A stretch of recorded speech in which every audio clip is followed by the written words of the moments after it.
नमस्कार मित्रों, स्वागत है आपका हमारे YouTube चैनल सत्यम शिवम सुंदरम सनातन में। मित्रों, आज जिस विषय पर हम चर्चा करने जा रहे हैं उसका शीर्षक है दुखों से मुक्ति व आनंदमय मोक्ष की प्राप्ति के 4 साधन। मित्रों, मनुष्य को अपने पूर्व जन्म के शुभ कर्मों के परिणाम स्वरूप परमात्मा से यह श्रेष्ठ मानव शरीर मिला है।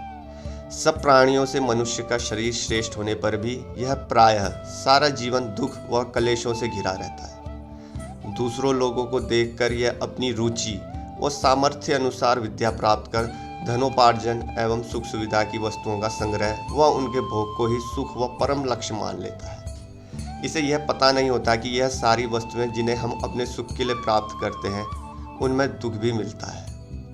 दुखों से निवृत्ति का उपाय आध्यात्मिक ज्ञान व उसके अनुरूप कर्म करना है। ज्ञान 2 प्रकार का है, जिसे आध्यात्मिक एवं सांसारिक ज्ञान कहते हैं। आध्यात्मिक ज्ञान से युक्त होने पर धन व भौतिक पदार्थों की अल्प मात्रा में उपलब्धता होने पर भी हम सुखी रह सकते हैं। दूसरी ओर सांसारिक ज्ञान हमें सुखों के भोग के प्रति अतृप्त बना देता है। हम आज के संसार में ही देखते हैं कि मनुष्य बिजनेस आदि व्यवसायिक अनेक कार्यों को करते रात दिन धनोपार्जन करने में व्यस्त रहता है। उनके पास अपने को स्वस्थ रखने के लिए भी समय नहीं होता।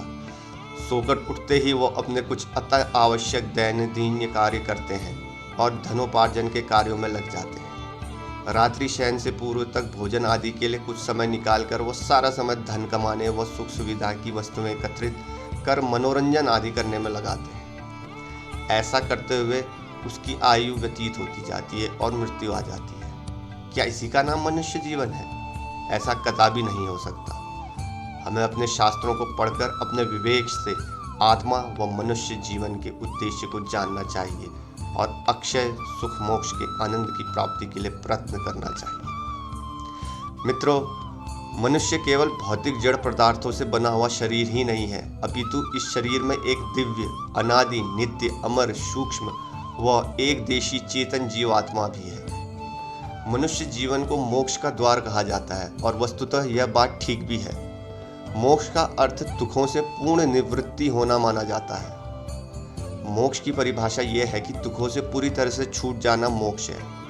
मोक्ष की चर्चा होती है तो हमें अपने जीवन के दुखों पर भी ध्यान देना होगा। आत्मा को जिन कार्यों से वर्तमान या भविष्य में शारीरिक व आत्मिक पीड़ा, कष्ट व अप्रिय अनुभूतियां होती है उसे दुख कह सकते हैं। शरीर में ज्वर व उदरशूल आदि अनेक रोगों से भी मनुष्य को दुख प्राप्त होता है। संसार में परमात्मा ने अनेक प्रकार के प्राणियों को बनाया है। इनसे भी हमें अनेक बार दुख मिलने की संभावना होती है।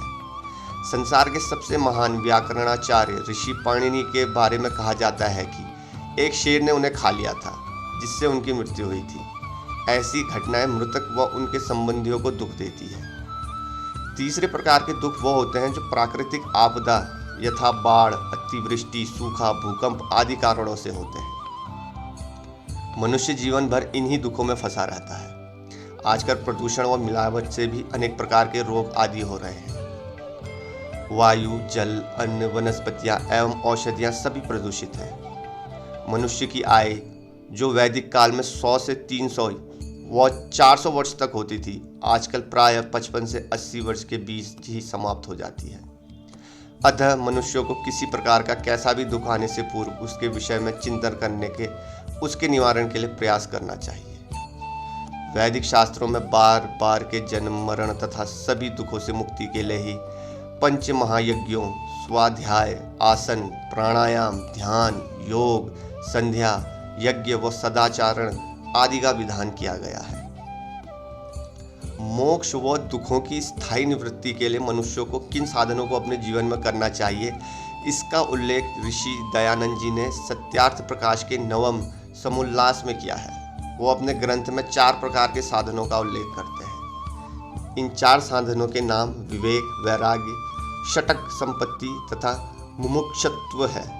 मुक्ति व मोक्ष चाहने वाले को मिथ्या भाषण आदि पाप कर्मों को छोड़कर सुख रूप फल को देने वाले सत्य भाषण आदि धर्माचरण का सेवन अवश्य करना चाहिए। मनुष्य को अधर्म का भी सर्वथा त्याग कर धर्म का पालन करना चाहिए। हमें हर क्षण ये स्मरण रखना चाहिए कि दुख का मूल कारण पापाचारण तथा सुख का मूल कारण धर्माचरण है। मोक्ष के 4 साधनों का हम क्रमानुसार सत्यार्थ प्रकाश के आधार पर उल्लेख कर रहे हैं। मित्रों, मनुष्य को सत्पुरुषों के संग से विवेक अर्थात सत्यासत्य, धर्माधर्म, कर्तव्या कर्तव्य का निश्चय अवश्य करना चाहिए। इन्हें पृथक पृथक यथार्थ रूप में जानना चाहिए। मानव शरीर अर्थात इसके पंचकोशों का हमें विवेचन करना चाहिए। प्रथम, अन्नमय कोश जो त्वचा से लेकर अस्थि पर्यंत का समुदाय पृथ्वीमय है। दूसरा, प्राणमय कोश जिसमें प्राण अर्थात जो भीतर से बाहर आता, अपान जो बाहर से भीतर जाता, समान जो नाभिस्थ होकर सर्वत्र शरीर में रस पहुंचाता, जिससे सब शरीर में चेष्टा आदि कर्म जीव करता है। तीसरा, मनोमय कोश जिसमें मन के साथ अहंकार, वाक, पाद, पाणी, पायु और उपस्थ 5 कर्म इंद्रियां हैं। चौथा, विज्ञानमय कोश जिसमें बुद्धि, चित्त, श्रोत, त्वचा, नेत्र, जिह्वा और नासिका ये 5 ज्ञान इंद्रियां जिनसे जीव ज्ञान आदि व्यवहार करता है। पांचवा, आनंदमय कोश जिसमें प्रीति, प्रसन्नता, न्यून आनंद, अधिकानंद, आनंद और आधार कारण रूप प्रकृति है। ये 5 कोश कहलाते हैं। इन्हीं से जीव सब प्रकार के कर्म, उपासना और ज्ञान आदि व्यवहारों को करता है। मित्रों, आत्मा और शरीर की 3 अवस्थाएं होती है। एक जागृत, दूसरी स्वप्न और तीसरी सुषुप्त अवस्था।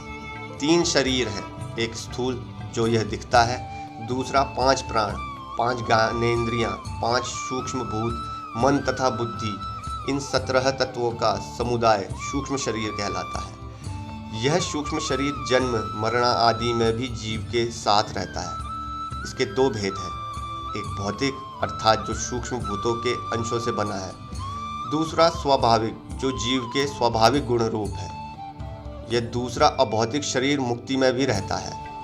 यह अभौतिक शरीर जीवात्मा व इसके स्वाभाविक गुणों को कहा गया है, जो सृष्टि बनने से पूर्व व प्रलय के बाद भी आत्मा के साथ रहते हैं। इसी से जीव मुक्ति में सुख को भोगता है।